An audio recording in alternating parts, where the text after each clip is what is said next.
Ladies and gentlemen, how do? Hello, all you lovely people. Today I bring you someone who is hope-inspiring from the land of TrumpStein. Meet Kat Abughazaleh, who is running for Congress in Illinois' 9th Congressional District Democratic primary. Many of you not know who Kat is, not even Kleenex Boy, although if he sees this video he will be ordering in new boxes of Kleenex, as Kat is closer to his age than his darling Kamala is anyway. I digress. Kat is the politician that the people of her district and the land of TrumpStein really need and deserve, as she doesn't just talk the talk, she walks the walk, putting her body in the way of Trump's secret police while demonstrating outside an ICE facility in her district, where she has been manhandled and thrown to the ground on 2 separate occasions while peacefully protesting, and has recently been indicted for carrying out her First Amendment right to protest. This begs the question, where are the corporate bought and paid for Democrats? The Kamalas, the Hakeems and Chuck E. Cheese sniffers. They like the big rallies, they give out the platitudes, but are they willing to put everything on the line? Strange how they never actively protest outside any ICE detention sites, probably too busy counting their AIPAC and big donor money. The way I see it, if you are not willing to stand up for and stand with your voters, then you should stand aside and let someone like Kat do the job that you obviously are incapable of doing. Well, today, protesters will stage a 12-hour demonstration at the ICE Processing Center in Broadview. Organizers say that site is being used as a detention center, and they say it should not be. Good morning. That protest is underway, and there is more law enforcement on the scene this week as opposed to last week. Kat Abughazaleh is with us, and you were out here early this morning when some of those transport vans with detainees left this Broadview ICE facility. What happened? Yeah, so we are out here peacefully protesting. I and some others were sitting on the street on public property, and ICE officers came out. They picked us up, and as for me, they threw me on the ground. They had no identification. There was no detainment, which, you know, most people don't want to be detained, but it's even scarier to know that there's no process here. And they're in full tactical gear. They've got weapons out there staring us down, and this is a bunch of people that are singing songs, chanting, holding posters. I brought my knitting, and we're the scary ones. It looks like a paramilitary force out there. We are here to support our neighbors. Our neighbors are being kidnapped. They are being held in a facility that is, you're not supposed to be in for more than 12 hours. So they are being held there for days, even weeks at a time. Grandmothers and pregnant women sleeping on concrete floors. There are no beds. I saw when people were coming out, they were in the same clothes they were detained in. So we don't know how long they've been there, and they haven't changed their clothes since. They're not given hot meals. They aren't given hygienic products. It's atrocious, and we need to stand for our community, and we need this facility to be shut down.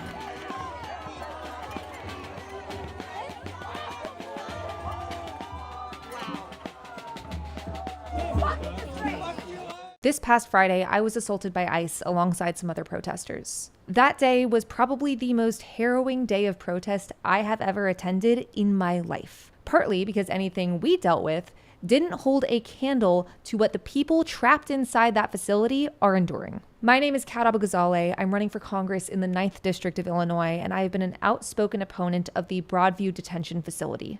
This is where ICE headquarters its operations in the Chicago area. I have now been to this facility 3 times. Earlier this summer, I attended a vigil at the facility. The ICE agents barely came out, although they did call an Uber Eats driver to bring them dinner and then made the driver come inside because they were too scared of us. The Friday before last, I attended a morning protest at that facility. I stayed for several hours, and this past Friday, I attended another morning protest. I arrived at 5:30 in the morning. Some people had been there for hours already. We sat on public property, streets that belong to Broadview, and waited for these ICE vans to load up people and deport them. They tried to intimidate us with vans through the gate, flashing headlights. And we watched through the mesh as people were marched into these vans. They were in the same clothes they were detained in, because that's part of the problem with Broadview. This is supposed to be a processing facility. People aren't supposed to be here for more than 12 hours at a time.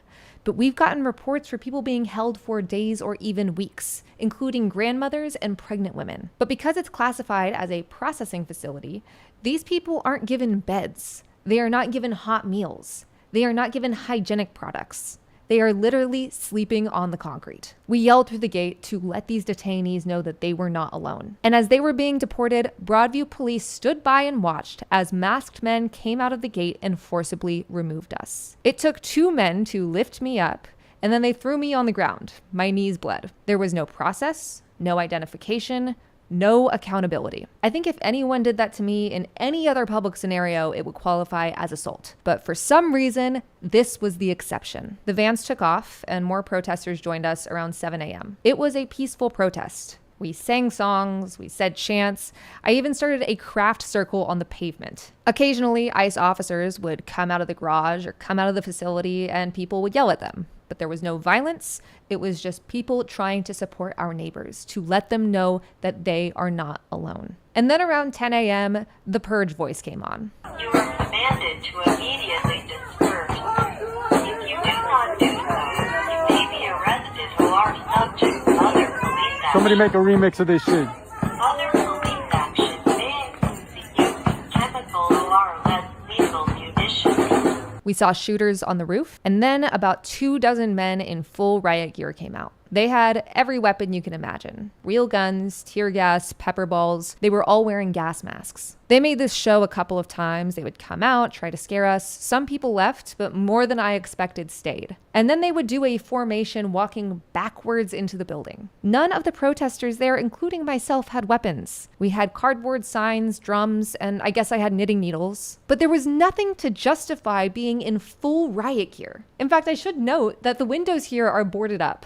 They weren't boarded up the first time I went, but they were the second time. I guess people praying and singing songs is just so terrifying. This song and dance continued. They came out, they went back in, they came out, they went back in. Not a single one of these officers had any identification on them. We found 2 badges the entire time and they just had numbers, no names. They all wore masks. Most of them wore caps, and most of them wore sunglasses as well. Later that morning, we had the highest time of escalation. The garage opened up, and a van was coming through the parking lot. This van was full of immigrants that had been detained, and it was truly one of the most harrowing things I have ever seen or heard in my life. The police stood in front of the gate to protect this van, as people were banging on the doors to get out. Why are you kidnapping people? We're with you!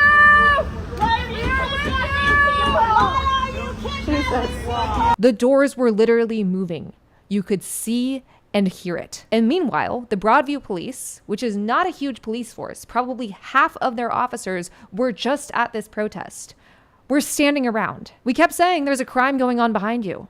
But they stood there and they watched. And that's when ICE tried to start chaos. They came back out in their riot gear. They shoved us back. They felt like big, strong men. And they brought those people inside the facility. I myself was shoved back, as were some of my friends. I didn't get thrown to the ground this time, but one guy did cop a feel. Once again, no identification, no process, no accountability. Around noon, it seemed like there weren't going to be any more deportation actions that day, so I went home to catch up on sleep. Later on that day, a protester at this facility was shot with a pepper ball. And once again, no one at these protests were being violent. Since I posted the clip of ICE forcibly removing me from the pavement and throwing me back on the ground on Friday, I've seen some comments that seem to be genuinely in good faith, saying that, well, it's the law, and you're getting in the way of a federal operation. It is my First Amendment right to protest just as it is yours. And just because something is the law does not mean it's moral. We create and change laws every single day. In fact, I am running to be one of those people who can change the law. And throughout history, atrocities have been justified under the guise of legality. Laws are things we make. Morality and dignity are things we are born with. And the escalation I've seen just at this facility, from being at a vigil to being at a protest to being assaulted by ICE, is indicative of the times we are in. ICE is moving with impunity. They are being given billions of our tax dollars to commit crimes against humanity. And I do not believe that anyone is safe from Trump's secret police. This is what weak men do to feel strong. I mean, look at these guys. Did they get a Call of Duty costume at Spirit Halloween? It's ridiculous. But even though they're ridiculous, they are being given essentially endless authority by this administration, which is why it's more important than ever to stand up against ICE. If it's not for the dignity of your neighbor, do it because you will eventually be next. Protest alongside us. Show that we will not stand for this. Insist that our government needs to treat humans like humans. This should not be a controversial position to take. And as for my part, I'm going to try to continue to use my platform and power in any way I can to fight this fascist takeover. As I'm recording this, Northwestern sent out an email to all of its students, essentially curbing their First Amendment rights. So we're going to be distributing business card-sized flyers at Northwestern and other campuses in and around the 9th District so students know their rights. They'll know what to do if they're detained by ICE, and they will know their rights under the Constitution. And if you want to help us with this campaign, help us with the costs, you can chip in at catforillinois.com. Thank you for watching.